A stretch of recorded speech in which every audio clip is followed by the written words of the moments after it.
Good evening, everyone, and welcome to my scope tonight. Thank you for joining me live.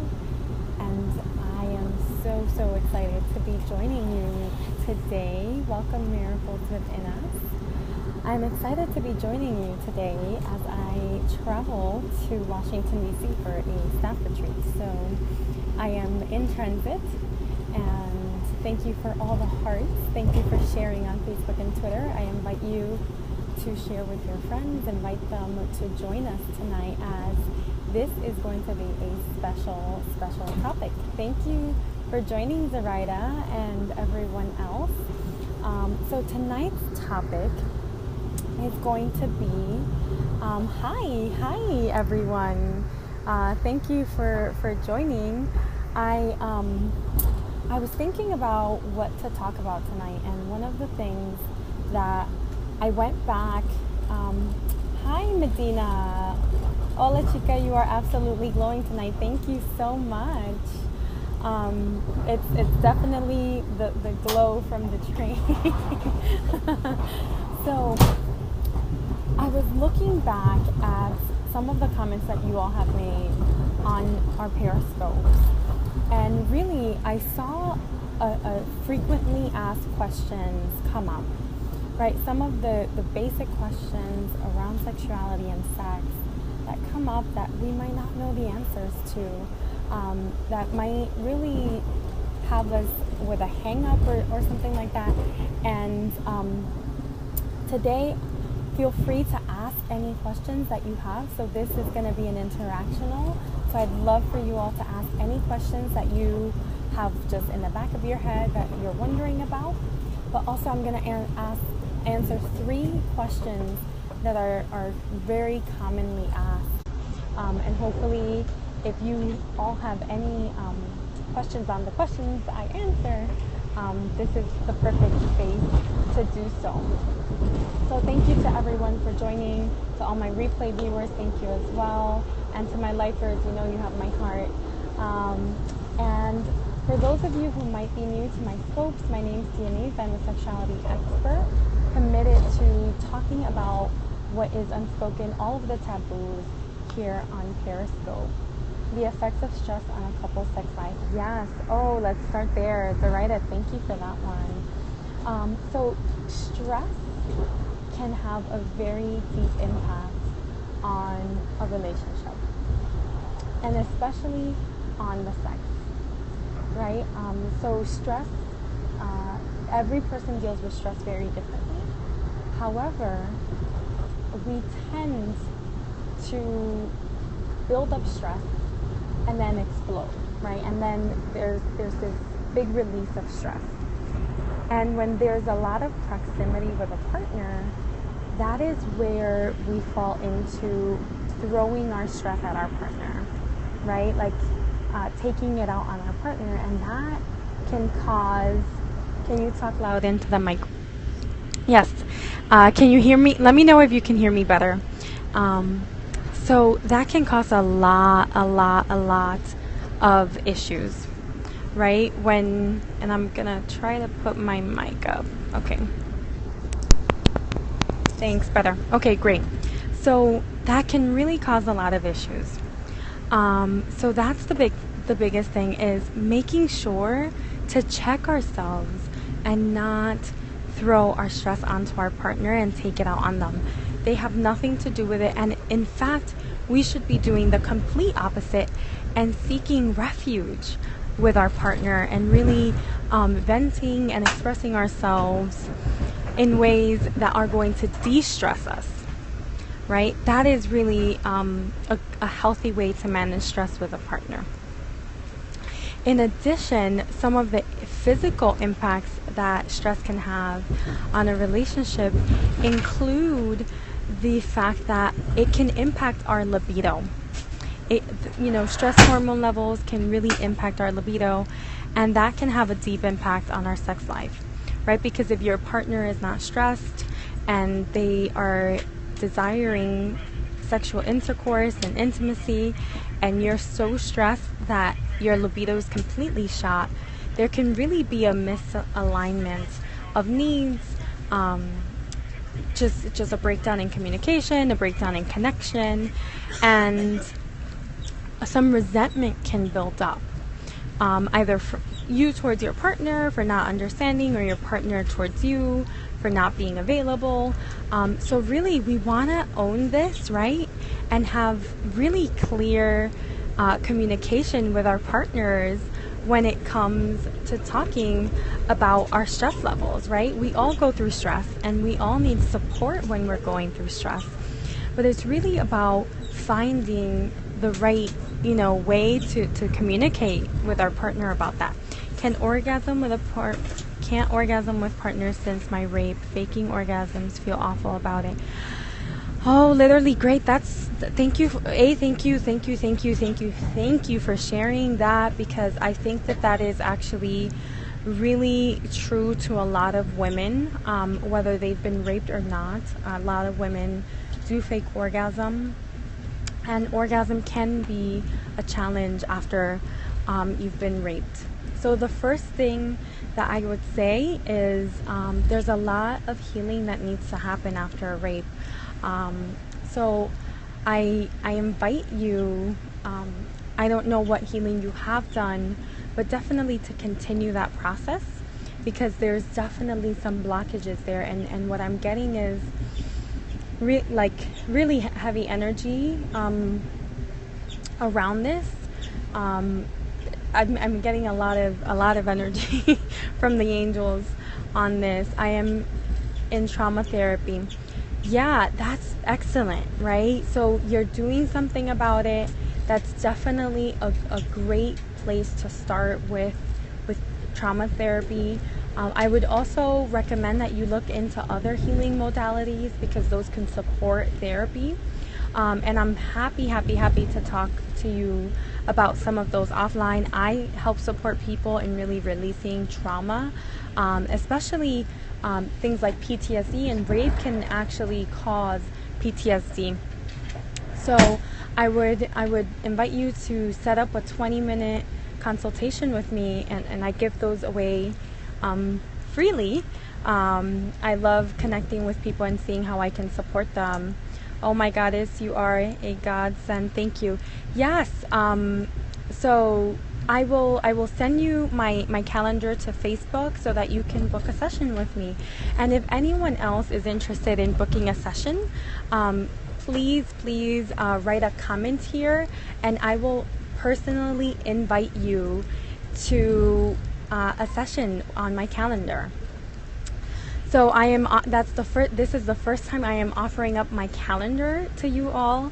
I've been working on finishing my website and my calendar, and I am going to be starting 20-minute complimentary sessions, and those are really laser sessions where I focus in on what are the blocks in your life, and then talk to you about what intuitively I think can help really release some of those blocks and move you forward into your passionate living. Julio, welcome Julio. Thank you. Tonight we have so many people on. So thank you all for joining. Zoraida, thank you. I held my breath when I hit send. Yes. I am so honored that you all share, and I feel a deep sense of community being built here, and camaraderie and just sisterhood among us. So definitely thank you all for being here and sharing so openly. This is definitely what I envisioned when I created my channel, and I'm so glad that it's a reality today. So another thing that can come up, some other questions, right, with sexuality, with orgasm, regardless of rape or not rape, a lot of women do fake orgasm, and it's because they're not able, or they're shy, or feel reservations about sharing that they're not climaxing. And the truth is that most women, over 80% of women, cannot orgasm without clitoral stimulation. And often during sex, that is not present, right? Unless you're actively engaging in clitoral stimulation, most acts of sex between a male and a female are intercourse or penetration, and it leaves out the clitoral, right? It leaves out the biggest area where we feel pleasure. So that's the first thing that I can say, is that we really need to hone in on the clitoris, and bond with the clitoris, connect with the clitoris, focus in on that, and that is definitely going to bring you more pleasure. But also, a lot of women don't experience self-pleasure, and that is a huge thing that is holding a lot of women back. If you cannot make yourself orgasm, it's going to be very difficult for you to guide your partner in what feels good and how to get you to that climax. So those are just a few tips to really hone in on when experiencing the lack of an orgasm, and really being honest with your partner, right? Because it's not fair to you, but it's also not fair to your partner, because if they are under the assumption that they can make you orgasm, and then a year later, 2 years later, you're experiencing a breakdown in the relationship and it has to do with sex, then that's really unfair.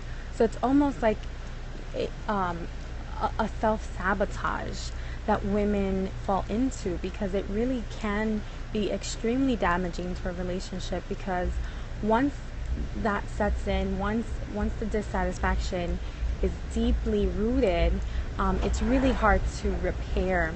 So I definitely recommend honesty, and really having clear communication, that it's not about the person not being able to satisfy you, but that it's really about your own personal journey in self-exploration, right? And if it is something that has to do with your partner, being honest about that and being curious as to how to repair that, how to gain that knowledge and understanding of your body and their body, so that the orgasm can really happen. So I hope that answers your question, and provides you some insight. And if there are any other questions, please throw them up on the chat. I love the questions that have been asked thus far. So I have 3 questions that I came up with, and the first one is, am I normal? Right? And I get this one a lot, and this I think has been the question I've gotten the most on Periscope, is, am I normal? Is my rate of masturbation normal? Is my rate of having sex normal? Am I addicted? And this is huge, because in our minds, we have an idea. I read most women don't come during sex, so I'm not very worried about always coming during sex. Yes, Zoraida. And the reason why most women don't have an orgasm during sex is because of the lack of clitoral stimulation. So I strongly encourage more people to engage in clitoral stimulation, so that more women can have orgasms during sex. It is possible. And one of the things that I say, it's about the journey, not the end destination, right? So really, sometimes the pressure of having an orgasm can also break down our ability to connect with our own body, because we're in our mind rather than our body. And that's another reason why women don't orgasm. So thank you for bringing that point up, because that is definitely valid. So a lot of people ask, am I normal, right? Women who don't orgasm ask, am I normal for not orgasming? Is there something wrong with me physically? And the answer is, it is normal, right? It's normal because we haven't gotten the right education, the right coaching on how to connect with ourselves. We all have an idea of what other people's sex life is like, and the media definitely sells a lot of sex. So there's often this compilation of what sexuality looks like and sex looks like in a relationship. And the reality is that there is no normal, right? Everything is normal. What's normal here might not be normal in England, might not be normal in Amsterdam, and vice versa. There's a lot of different sexual practices. And for me, when I define normal, it's what feels good to you. If it feels good to you, if it's healthy, if it's not impeding your daily life and functioning in any way, then it's completely normal. So let go of, the external focus on someone else, on people out there and comparing, because that never ever leads us to empowerment, right? When we compare, it usually brings us down. And really hone in on yourself. And if it feels good to you, if it smells good, looks good, then it's good, right? And really just honor that you are a unique sexual being having a unique sexual expression. So that is my answer to am I normal? The second question I have here is, how often do people have sex? And I recently posted a graphic, so if you don't follow me on Instagram or Facebook, follow us. It's Facebook/Intimate Power, and also on Instagram it's Sexuality Power. And one of the things that I posted is, if you have sex 4 times a week, you're more likely to appear 10 years younger. And that's just one number. But in reality, right, there's 2 tiers of relationships, and then there's different numbers with those. So if you are in a long-term relationship, meaning you've been together for 2 or more years, it's a pretty consistent relationship, you see each other all the time, the likelihood that you're having sex 4 times a week is less. Actually, people who have been in a long-term relationship with each other more likely are having sex 1 to 2 times a week. And that is the average. That doesn't mean that is the normal, right? That is just the average. And I want to differentiate those, because the normal does not equal the average, and vice versa. So that is just the average. And if you're having sex more regularly, amen to you, right? If you're having sex less regularly, that's okay too. It really comes down to, does that meet the needs of you and your partner? Or partners, right? Because I don't want to exclude my polyamorous friends out there. But if that meets the needs, then that's where you have to focus, right? For people who are in a short-term relationship or just beginning to date, the number is more like 3 to 4 times a week, right? And obviously, there's that infatuation that sets in when you first meet someone and you're like in love, the sense of in love. There's a lot of chemicals running through your body.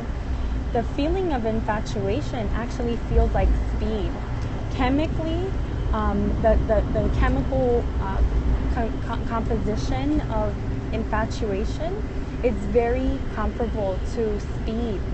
So that's why we can stay up late on the phone and see the person day after day and go to work and still not be tired at the end of it all. So those are just, and that's why we can also have sex several times a week without feeling any type of physical exhaustion. So that's very different, someone who's in the infatuation stage and just beginning to date, from someone who has been in a 10-year marriage, right? So we don't want to just stick to, 4 times a week is the normal or the average, or 2 times a week. You really want to go with what is true to you and live in the moment, right? So if one week you have sex 4 times a week and then the next week you don't have sex at all, that's okay, because too, for women, our cycle varies, our level of desire, right? And I'm gonna do a whole scope on cycle and sexuality on our menstrual cycle, but also the lunar cycle influences us as well. So you want to pay attention to those things, because that can also impact how desirous you're feeling and your libido. So that is as much as I'll say for that question. And then the last question is, how do I let my partner know what I want in bed? Our desires. And that is really about communication. Communication. We have to be honest and playful. So I think that's the biggest thing, is going about it in a playful manner. Sometimes we get a little too serious with ourselves and with our partners, and then it becomes kind of like a heavy topic. But you actually want to be playful, and you can do this in the moment, right? You can do it in the moment. You can say, to the left, to the right, down, up, pause, hold it there, and really give verbal cues, physical cues to let the person know what feels good, what doesn't, and what he wants. Another tip that I wanted to give you on this is that you can create a fantasies box, right? And this can be a box where you and your partner can both write things on a little slip of paper, some of your fantasies, and then put it into the box. And then once a week or however often you want to do this, you can pick one from the box together, right? Randomly pick one. And, regardless of who wrote it, you can talk about it and then experience that fantasy. And that is a really great, fun way to see what you can come up with, and see how you and your partner connect on fantasies. You might find that you have some of the same fantasies, right? And you might laugh about that one day.